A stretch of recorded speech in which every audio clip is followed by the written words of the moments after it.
नमस्कार साथीहरू, फेरि पनि स्वागत छ तपाईलाई यस युट्युब च्यानल लर्न विथ पिएनकेमा। म तपाईहरुकै साथी पशुपतिनाथ कुशवाहा फेरि पनि उपस्थित भएको छु आज एउटा नयाँ भिडियो लिएर। साथीहरू, अहिले हामी सीएमए र अनमी लोकसेवा तयारीमा छौं र आज हामी यो फर्स्ट एड अन्तर्गत ब्लिडिङ अर्थात रक्तस्रावको बारेमा पढ्ने छौं। साथीहरू, तपाईले यदि अहिलेसम्म यो च्यानल सब्स्क्राइब गर्नुभएको छैन कृपया सब्स्क्राइब गरिदिनु होला र साथै बेल आइकन पनि थिच्न नबिर्सनु। ल त साथीहरू, आजको टपिक सुरु गरौँ। यो सर्वप्रथम यहाँ डेफिनेसन अर्थात परिभाषा हामी पढौँ। ब्लिडिङ भनेको के हो? ब्लिडिङलाई चाहिँ नेपालीमा रक्तस्राव भनेर भनिन्छ। त्यस्तै यसको परिभाषा रहेको चाहिँ कुनै पनि कारणवश ड्यू टु एनी रिजन कुनै पनि कारणले रक्त नलीबाट यदि रगत बगेर खेर जान्छ भने त्यस्तोलाई हामी रक्तस्राव भन्छौं। अर्थात कुनै पनि रिजनले कारण चाहे जे होस् जसको कारणले गर्दा यदि रगत बगेर खेर जान्छ भने त्यस्तोलाई हामी रक्तस्राव अर्थात ब्लिडिङ भनेर भन्छौं। यी सेम डेफिनेसन चाहिँ इंग्लिशमा रहेको छ लस अफ ब्लड अर्थात ब्लड लस हुनु केबाट त ब्लड भेसलबाट ब्लड लस भयो भने त्यस्तोलाई हामी ब्लिडिङ भन्छौं। र ब्लिडिङलाई अर्को भाषामा अर्थात अर्को वर्ड चाहिँ हेमोरेज पनि भनेर भनिन्छ। ब्लिडिङको अर्को नाम चाहिँ हेमोरेज पनि हो। र it can be minor to major, यो साधारण पनि हुन सक्छ अर्थात सानो पनि हुन सक्छ र यो ठुलो पनि हुन सक्छ, धेरै तीव्र पनि हुन सक्छ। Bleeding can also cause death, र यो ब्लिडिङले गर्दा रक्तस्रावले गर्दा मान्छेको मृत्यु पनि हुन सक्छ। यदि मेजर ब्लिडिङ छ भने, एकदम धेरै ब्लिडिङ छ भने, तीव्र ब्लिडिङ छ भने त्यस्तो अवस्थामा मान्छेको मृत्यु पनि हुन सक्छ। अब हामी यसको क्लासिफिकेसन पढ्छौं। क्लासिफिकेसन अफ ब्लिडिङ अर्थात रक्तस्रावको प्रकारहरू। सर्वप्रथम रहेको छ on the basis of blood vessel अर्थात प्रभावित रक्त नलीबाट आधारमा। अर्थात हाम्रो शरीरमा जम्मा 3 किसिमको रक्त नलीहरू पाइन्छ। एउटा चाहिँ आर्टरी भयो, अर्को चाहिँ भेन अनि तेस्रो चाहिँ क्यापिलरी। त्यसको आधारमा चाहिँ 3 प्रकारको यो ब्लिडिङ अर्थात रक्तस्राव रहेको छ। सबैभन्दा पहिलो रहेको छ आर्ट्रियल ब्लिडिङ अर्थात धमनीबाट हुने रक्तस्राव। योबाट ब्लिडिङ भएको ब्लड चाहिँ ब्राइट रेड कलरको हुन्छ। र पल्सेटाइल ब्लिडिङ भनेको यो हाम्रो पल्स जसरी ढुक गरेर चल्छ नि त्यस्तै ब्लिडिङ हुन्छ। ढुक गरेर एकछिन आयो, फेरि पम्प गर्यो, फेरि कम भयो, फेरि पम्प गर्यो। पल्स जसरी हामी पल्स फिल गर्छौं त्यस्तै यो आर्ट्रियल ब्लिडिङ हुन्छ।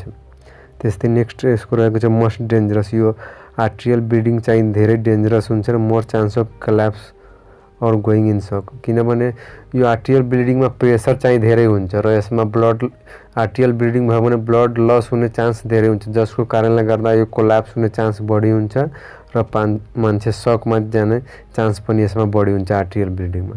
त्यस्तै नेक्स्ट टाइप हाम्रो रहेको छ भेनस ब्लिडिङ अर्थात शिराबाट हुने रक्तचाप। शिराबाट हुने रक्तस्रावलाई हामी भेनस ब्लिडिङ भन्छौं।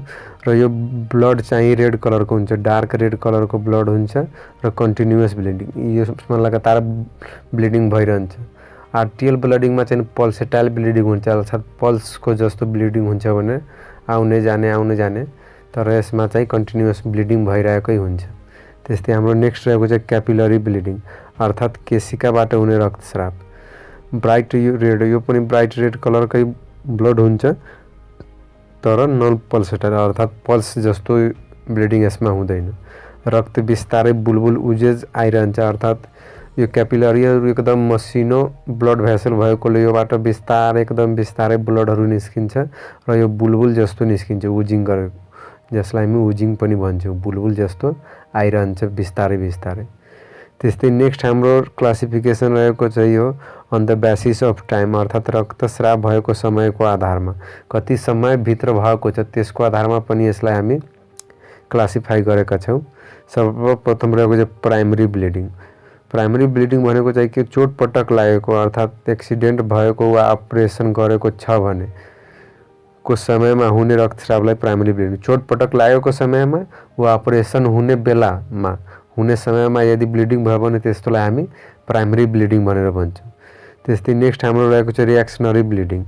रिएक्सनरी ब्लिडिङ भनेको इन्जुरी या अपरेसन अर्थात कि चोटपटक लागेको वा अपरेसन गरेको 24 घण्टा भित्र अपरेसन गरिसकेपछि 24 घण्टा भित्रमा यदि भयो भने ब्लिडिङ भयो या रक्तस्राव भयो भने त्यस्तोलाई हामी रिएक्सनरी ब्लिडिङ भन्छौँ। त्यस्तै थर्ड रहेको चाहिँ सेकेन्डरी ब्लिडिङ, अर्थात् चोटपटक वा शल्यक्रिया गरेको अर्थात् इन्जुरी वा अपरेसन गरेको 7 वा 10 दिनपछि यदि रक्तस्राव अर्थात् ब्लिडिङ हुन्छ भने त्यस्तोलाई हामी सेकेन्डरी ब्लिडिङ भनेर भन्छौँ। प्राइमरीमा चाहिँ एक्सिडेन्ट हुने बेलामा या अपरेसन गर्ने बेलामा ब्लिडिङ हुन्छ। रिएक्सनरी ब्लिडिङमा चाहिँ 24 घण्टा भित्र हुन्छ र यो सेकेन्डरी ब्लिडिङमा चाहिँ 7 या 10 दिनपछि मात्र ब्लिडिङ हुन्छ। त्यस्तै नेक्स्ट क्लासिफिकेसन रहेको छ on the basis of site relation with exterior, अर्थात् बाहिरी वातावरणसँग सँगको आधारमा अर्थात् बाहिरी वातावरणको रिलेसनसँगको आधारमा पनि हामी ब्लिडिङलाई क्याटेगोराइज गरेका छौँ। सर्वप्रथम पहिलो रहेको चाहिँ इन्टर्नल ब्लिडिङ, अर्थात् यसलाई कन्सिल्ड ब्लिडिङ भनेर पनि भनिन्छ इन्टर्नल ब्लिडिङलाई, र नेपालीमा यसलाई आन्तरिक रक्तस्राव भनेर भनिन्छ। यस्तो चाहिँ कस्तो खालको ब्लिडिङमा चाहिँ देखिन्छ त यो जिआई ब्लिडिङ, अर्थात् हाम्रो पेटभित्र यो बाहिरबाट नदेखिने यो इन्टर्नल ब्लिडिङ नै भनेको छ कि जुन हामी बाहिरबाट हेर्न सक्दैनौँ र यो मोस्टली जिआई ब्लिडिङ हुन्छ। रप्चर इक्टोपिक प्रेग्नेन्सीको कन्डिसनमा यदि रप्चर भयो भने त्यस्तो अवस्थामा इन्टर्नल ब्लिडिङ हुन्छ, अर्थात् ब्रेन हेमरोज भएको अवस्थामा यो इन्टर्नल ब्लिडिङ हुने गर्छ र यो इन्टर्नल ब्लिडिङ कन्सिल्ड ब्लिडिङ पनि भनेर भनिन्छ, कन्सिल्ड पनि भनेर भनिन्छ। त्यस्तै दोस्रो रहेको चाहिँ एक्सटर्नल ब्लिडिङ अर्थात् रिभिल्ड, र यसलाई बाहिर रक्तस्राव भनेर भनिन्छ। सरी साथीहरू, यहाँ घाउ हुने ठाउँमा घाउ भइसकेछ, यो ध्यान दिनु होला। यो घाउबाट हुने रक्तस्राव अर्थात् कि घाउ हाम्रो शरीरको बाहिर भागमा हुन्छ र त्यो बाहिरी भागबाट आएको ब्लड चाहिँ हाम्रो त्यस्तोलाई हामी एक्सटर्नल ब्लिडिङ अर्थात् बाहिरी रक्तस्राव भनेर भन्छौँ, किनभने यो बाहिरबाट हामी हेर्न सक्छौँ, त्यसैले यसलाई एक्सटर्नल ब्लिडिङ भनेर भनिन्छ। त्यस्तै हाम्रो नेक्स्ट रहेको छ साइन एन्ड सिम्पटम, अर्थात् ब्लिडिङको लक्षणहरू या अर्थात् चिन्हहरू चाहिँ के हो, हामी कसरी थाहा पाउन सक्छौँ कि ब्लिडिङ भएको छ कि छैन भनेर। यस्तोमा सर्वप्रथम चाहिँ हिस्ट्री अफ इन्जुरी, अर्थात् जसलाई यो ब्लिडिङ भइरहेको छ उसले चाहिँ चोटपटक लागेको भनेर बताउँछ, अर्थात् उसले हिस्ट्री दिन्छ कि मलाई चोटपटक लागेको छ भनेर। अर्को चाहिँ विकनेस, अर्थात् यो ब्लिडिङ भएको मान्छेलाई कमजोरी महसुस हुन्छ। त्यस्तै अधैर्यता अर्थात् रेस्टलेसनेस, अधैर्यता मनमा धैर्यता हुँदैन। त्यसैले इन्क्रिज पल्स रेट अर्थात् नाडीको गति चाहिँ बढेर जान्छ। त्यस्तै रक्तचाप कम हुन अर्थात् बिपी लो हुन जान्छ, ब्लड प्रेसर चाहिँ कम हुन्छ। त्यस्तै स्वेटिङ पसिना आउन थाल्छ, तिर्खा बढी लाग्छ, थर्स्ट भन्छौँ जसलाई हामी, तिर्खा बढी लाग्छ अर्थात् पानी खाउँ खाउँ जस्तो लाग्छ। डिक्रिज एमाउन्ट अफ युरिन, ब्लिडिङले गर्दा चाहिँ पेसाबको एमाउन्ट पनि कम भएर जान्छ, पेसाब कम हुन्छ, डिक्रिज एमाउन्ट अफ युरिन। त्यस्तै शरीरको तापक्रम पनि घटेर जान्छ, किनभने हाम्रो बडीमा ब्लडको मात्रा कम हुन्छ, जसको कारणले गर्दा हाम्रो टेम्परेचर पनि कम भएर जान्छ। शरीर सेतो हुनु अर्थात् शरीर चाहिँ हाम्रो सेतो कलरमा परिणत हुन थाल्छ, यो जसलाई हामी प्यालर टर्म दिन्छौँ। त्यस्तै हाम्रो नेक्स्ट रहेको चाहिँ sign and symptom of internal bleeding, यो पछिल्लो सिम्पटम चाहिँ एक्सटर्नलमा पनि पर्छ र इन्टर्नलमा पनि पर्छ, तर यो चाहिँ स्पेसिफिक रहेको छ इन्टर्नल ब्लिडिङको लागि, अर्थात् भित्री यदि रक्तस्राव भयो भने कस्तो लक्षणहरू देखिन्छ। सर्वप्रथम पेन अर्थात् ब्लिडिङ साइटमा पेन हुन्छ हामीलाई, र टेन्डरनेस अर्थात् त्यहाँ हामी थिच्यो भने त्यहाँ हामीलाई पेन फिल हुन्छ। त्यस्तै रिजिडिटी अफ एब्डोमाइनल मसल अर्थात् एब्डोमाइनल ब्लिडिङ छ भने हाम्रो एब्डोमेनको मसलहरू चाहिँ अलिक टाइट हुन्छ, कि रिजिडिटी भनिन्छ किनभने त्यहाँ ब्लिडिङ भइरहेको छ, त्यहाँको नलीहरू चाहिँ कन्स्ट्रिक्स हुन्छ, जसको कारणले गर्दा रिजिडिटी अर्थात् टाइट हुन पुग्छ। नेक्स्ट रहेको छ कफ अफ रेड फ्रोदी मटेरियल, चाहिँ यदि अप्पर जिआई ब्लिडिङ या जिआई ब्लिडिङ छ भने त्यस्तो अवस्थामा कफद्वारा रेड एन्ड फ्रोदी अर्थात् रातो खालको त्यो रगतहरू हल्का हल्का निस्किरहेको हुन्छ कफको थ्रुबाट। त्यस्तै नेक्स्ट हाम्रो रहेको छ कम्प्लिकेसन अफ हेमोरेज अर्थात् रक्तस्रावको जटिलताहरू चाहिँ के हुनसक्छ।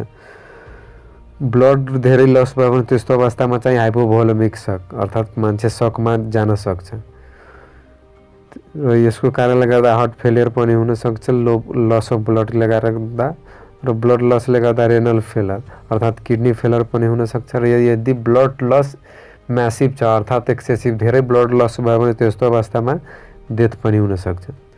त्यस्तै नेक्स्ट हाम्रो रहेको छ म्यानेजमेन्ट अफ ब्लिडिङ अर्थात् रक्तस्रावलाई हामी कसरी व्यवस्थापन गर्न सक्छौँ। त्यसको सर्वप्रथम व्यवस्थापन गर्नको लागि हामीले प्रिन्सिपल अफ ट्रिटमेन्ट अर्थात् रक्तस्रावको सिद्धान्तहरू थाहा हुनुपर्दछ। सबैभन्दा प्रथम अर्थात् पहिलो सिद्धान्त रहेको चाहिँ रक्तस्राव नियन्त्रण गर्नु अर्थात् कन्ट्रोल अफ ब्लिडिङ। सर्वप्रथम हामीले चाहिँ ब्लिडिङलाई कन्ट्रोल गर्छौँ।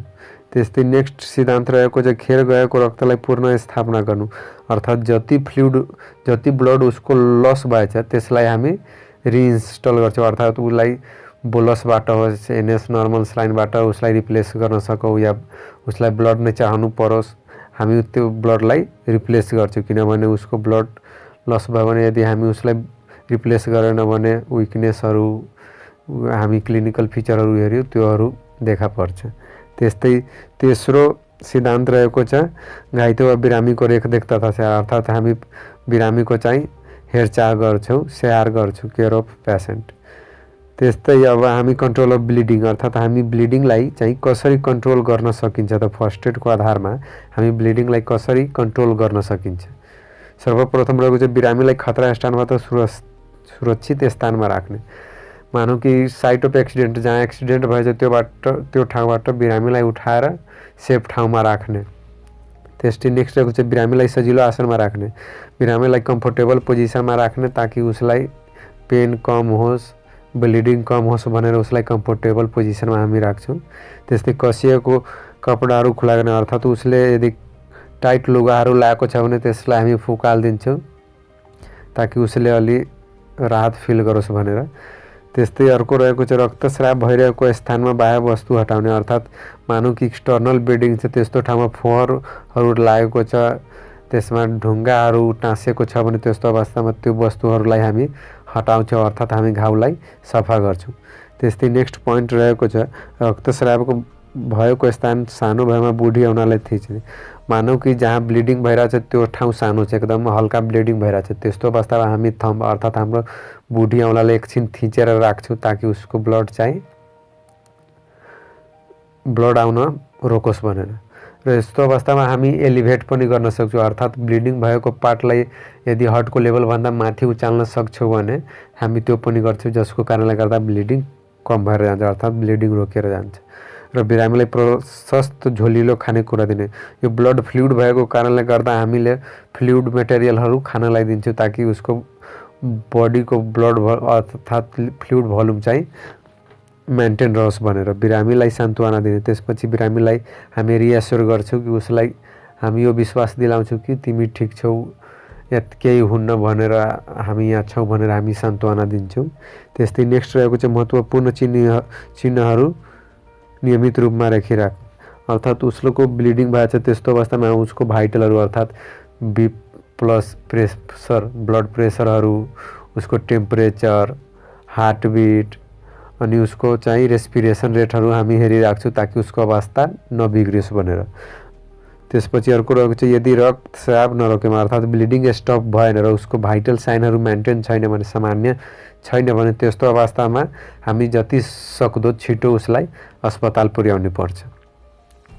त्यस्तै अब चाहिँ अर्को हाम्रो रहेको छ रिप्लेसमेन्ट अफ ब्लड भोल्युम अर्थात् मानौँ कि ब्लड लस भएको छ र कति ब्लड लस भएको छ र त्यस्तो अवस्थामा हामीले कस्तो किसिमको उपचार अपनाउनु पर्छ उपचार विधि अपनाउनु पर्छ अर्थात् हामी उसलाई कति फ्लुइड रिप्लेस गर्छौँ भने र कुन फ्लुइड रिप्लेस गर्छौँ त्यो यहाँ दिएको छ।